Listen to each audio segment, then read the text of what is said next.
Hi everyone, कैसे हो आप सभी लोग। आई होप आप लोग अच्छे होंगे। मैं हूं राहुल जयसवाल एंड स्वागत करता हूं आप सभी का एक बार फिर हमारे यूट्यूब चैनल JR ट्यूटोरियल्स में।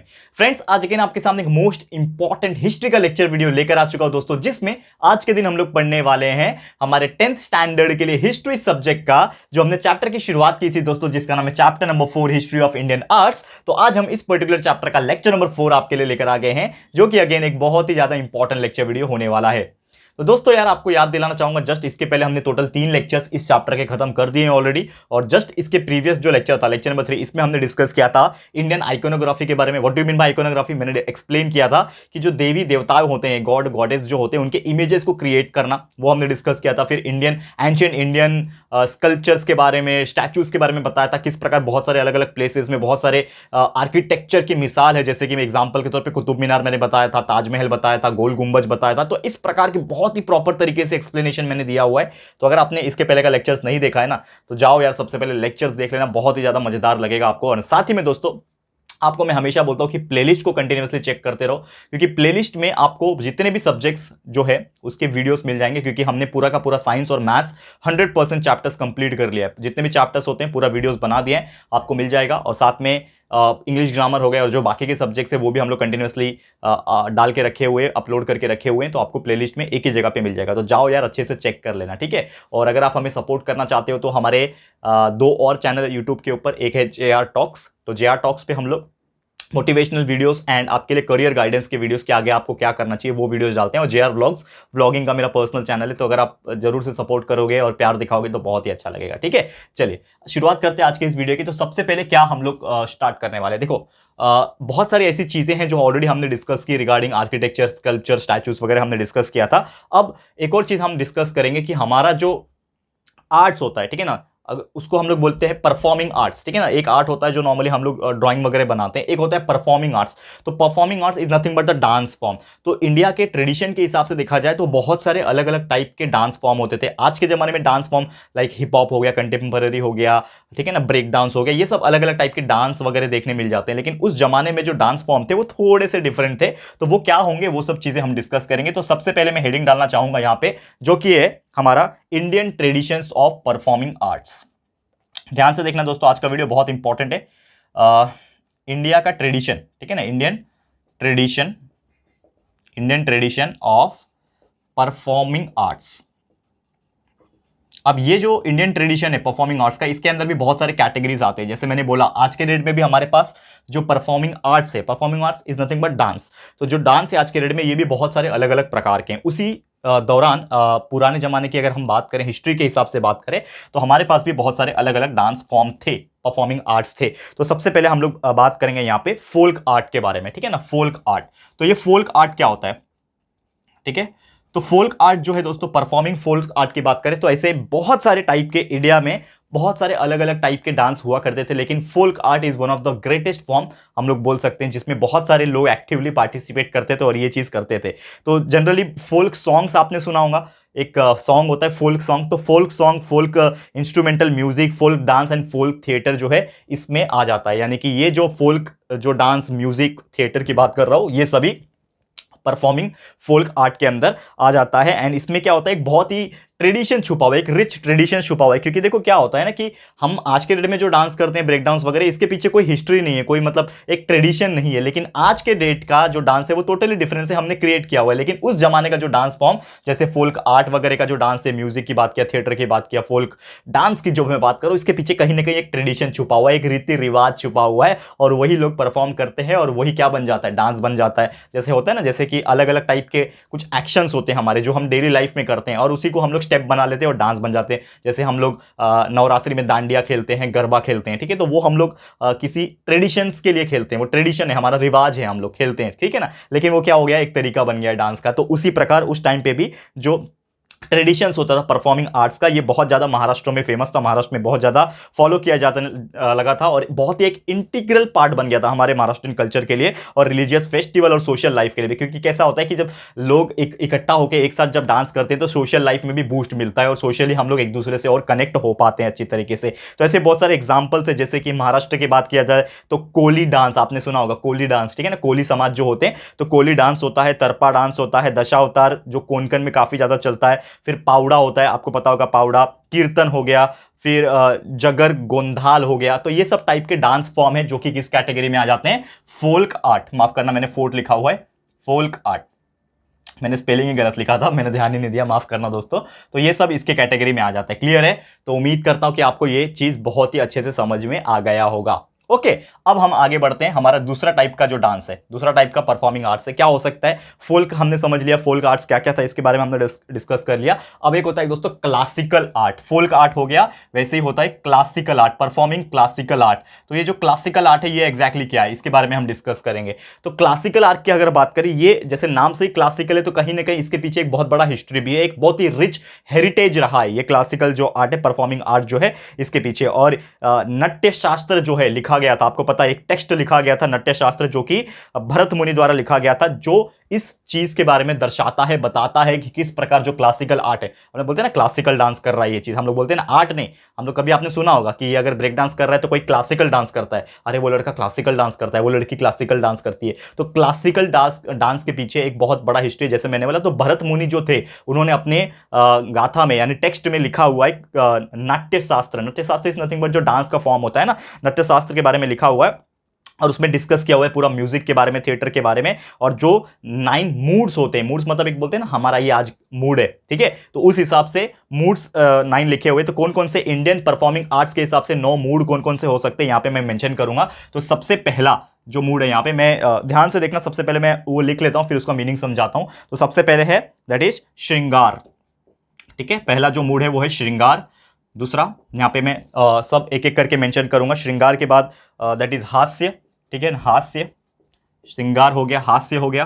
फिर थर्ड की अगर मैं बात करूं, ये है विभत्सा, ठीक है ना, विभत्सा, विभत्सा, ठीक है, थर्ड हो गया। एंड वही अगर फोर्थ की हम बात करें तो बहुत सारे ऐसे भी हैं जो आपको देखने मिल जाएंगे। इसके अलावा फोर्थ है रौद्र, ठीक है ना, रौद्र, इसका भी मीनिंग आपको देखने मिल जाएगा। इसके अलावा रौद्र, सबका मीनिंग बता दूंगा दोस्तों, टेंशन मत लो, पहले मुझे लिख लेने दो। 9 जो मूड्स है हमारे क्लासिकल आर्ट्स के अंदर, performing arts, Indian performing arts के अंदर, वो क्या है मैं लिख लेता हूं। तो रौद्र के बाद आ जाता है करुणा, ठीक है, करुणा, करुणा आ गया, करुणा। उसके बाद आ जाता है वीर, ठीक है, करुणा के बाद आ जाता है वीर, वीर के बाद आ जाता है भयानक, भयानक, ये सबका मीनिंग आपको थोड़ा बहुत पता चल रहा होगा, ठीक है ना, भयानक।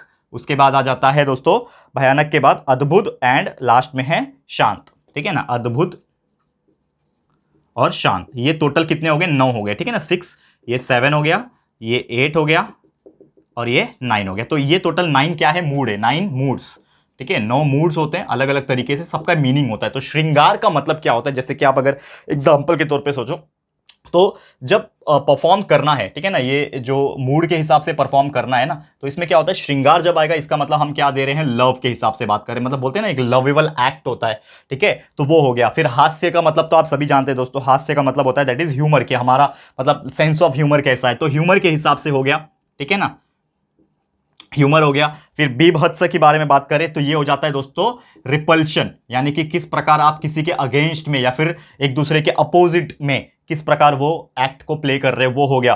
फिर रौद्र के हिसाब से अगर बात करें तो रौद्र का मतलब बोलते हैं ना, अरे यार बहुत ही ज्यादा खतरनाक है, मतलब टेरिबल, एक तरीके से हम लोग बोल सकते हैं। तो रौद्र मतलब हो गया टेरिबल। करुणा के हिसाब से अगर बात करें तो करुणा का मीनिंग बोलते हैं ना, एकदम करुणा की नजर से देख रहा है, मतलब बहुत सैड है वो बेचारा, ठीक है ना, तो करुणा यानी सैड परफॉर्मेंस हो गया। वीर के हिसाब से अगर बात करें तो वीर का मतलब होता है यार हम लोग बहुत हीरो है, बोलते हैं ना मैं बहुत वीर हूं, मतलब मैं हीरो हूं बहुत बड़ा, तो हम लोग बोल सकते हैं वीर मतलब हीरोइक, ठीक है।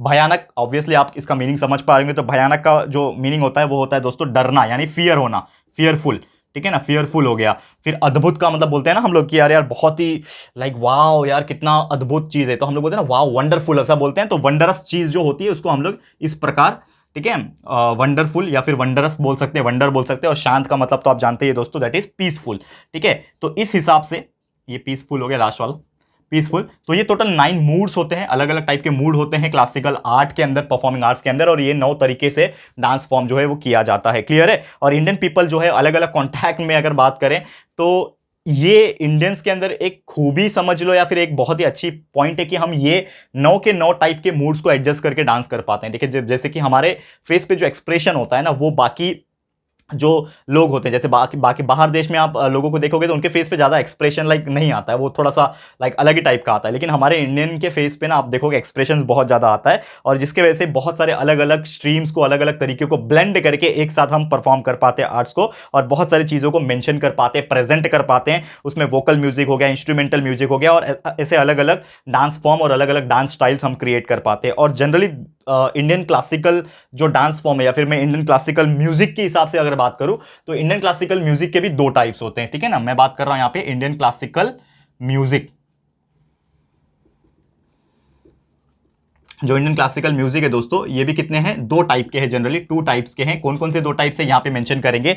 जो दो टाइप है दोस्तों, एक है हिंदुस्तानी म्यूजिक, ठीक है ना, एक होता है हमारा हिंदुस्तानी म्यूजिक, हिंदुस्तानी म्यूजिक, एंड दूसरा है दोस्तों कार्नेटिक, ठीक है ना, जो नॉर्मली बाहर देश के लिए हम लोग बोलते हैं, ठीक है ना, कार्नेटिक म्यूजिक। तो ये दोनों म्यूजिक के बारे में समझेंगे, ठीक है। तो हिंदुस्तानी म्यूजिक हो गया, और दूसरा होता है कार्नेटिक म्यूजिक। तो अगर हम हिंदुस्तानी म्यूजिक की बात करें तो इसमें भी बहुत सारे अलग अलग टाइप्स के फॉर्म्स हैं, जैसे कि क्लासिकल, शास्त्रीय हम लोग बोलते हैं ना, शास्त्रीय म्यूजिक, क्लासिकल म्यूजिक। फिर सेमी क्लासिकल होता है जिसको उपशास्त्रीय बोलते हैं, ठीक है ना। तो क्लासिकल एंड सेमी क्लासिकल, तो शास्त्रीय एंड उपशास्त्रीय इस हिसाब से म्यूजिक होते हैं। और जो सेमी क्लासिकल होते हैं ना, इसमें भी बहुत सारे फोल्क म्यूजिक कंसिडर किए जाते हैं, ठीक है। और अगर हम ये तीनों फॉर्म को ब्लेंड करके एक नया फॉर्म क्रिएट करें, जैसे म्यूजिक हो गया, फोल्क हो गया, एंड वोकल इंस्ट्रूमेंटल हो गया, तो एक डांस फॉर्म जो है क्रिएट किया जाता है। जैसे कि आपको पता है नॉर्थ इंडिया में एक डांस फॉर्म बहुत ज़्यादा फेमस है, कथक बोलते हैं, कथकली, ठीक है ना, कथक। तो नॉर्थ इंडिया में आप जाओगे तो नॉर्थ इंडिया में कथक करके एक डांस है, बहुत ज़्यादा फेमस है। फिर आपको पता है महाराष्ट्र में हमारे एक डांस फॉर्म बहुत ज़्यादा फेमस है, लावनी बोलते हैं इसको। ये आप लोग शायद जानते होंगे, महाराष्ट्र जो बिलोंग करता है, क्योंकि हम महाराष्ट्र बोर्ड को ही पढ़ाते हैं तो आपको पता होगा। तो कथक हो गया नॉर्थ इंडिया साइड की, लावनी हमारे महाराष्ट्र में फेमस है। और उसके अलावा बात करें ओडिशा में ओडिसी करके है, ठीक है ना, ओडिसी। ऐसे बहुत सारे स्टेट्स में आप जाओगे, अलग अलग तरीके से ब्लेंड किया हुआ, मतलब मिक्स किया हुआ एक तरीके से आर्ट यानी परफॉर्मिंग आर्ट्स डांस फॉर्म आपको देखने मिल जाता है, जो कि ये खासियत बताता है। साथ में कथकली हो गया, और मोहिनी अट्टम केरला का, ठीक है ना, कथकली मोहिनी अट्टम जो है वो केरला में, मतलब साउथ इंडिया में परफॉर्म किया जाता है। तो ये बहुत सारे ऐसे डांस फॉर्म आपको देखने मिल जाएंगे। और इंडिया जो है इंडिपेंडेंस के बाद से ही ऐसे बहुत सारे डांस फॉर्म में फोकस करता आ रहा है, और बहुत सारे लोग अलग अलग तरीके से डांस फॉर्म करते हैं, अलग अलग फेस्टिवल्स पे करते हैं। आपने देखा होगा फेस्टिवल्स के टाइम में भी ऐसे बहुत सारे डांस फॉर्म अक्सर देखने मिल जाते हैं, लोग धूमधाम से सेलिब्रेट करते हैं। क्योंकि यार देखो, ये हमें हमारे कल्चर के बारे में बताता है, हमारे ट्रेडिशंस के बारे में बताता है, और ये बहुत ही अच्छा भी लगता है देखने में।